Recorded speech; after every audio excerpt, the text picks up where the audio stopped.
Bonjour, David Durand, agriculteur et entrepreneur de travaux agricoles sur la commune de Dussac, dans le Périgord vert.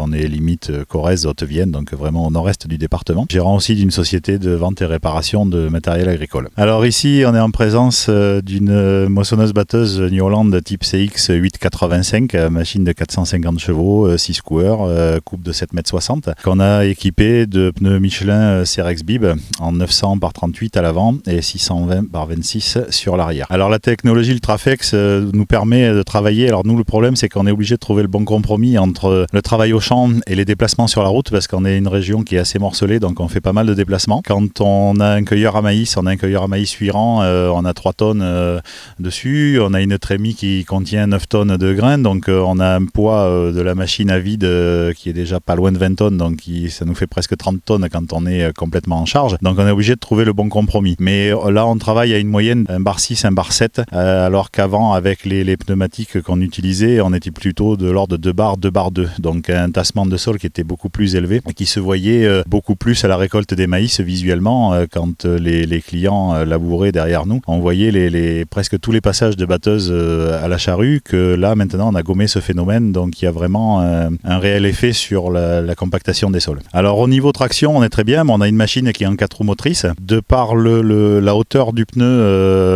on a un comportement de la machine qui est complètement différent, notamment dans le mouillé, parce que la machine cherche toujours à sortir de l'ornière, si j'ose dire. Et dans les dévers, bon, là où on se trouve ce matin, ça va encore, mais on a des dévers qui sont assez prononcés, et la machine a un très très bon comportement, quoi. Donc avec les 4 roues motrices et tout, on passe quasiment partout. Je pense qu'on est quand même assez proche du comportement de la chenille dans les terrains accidentés et surtout mouillés.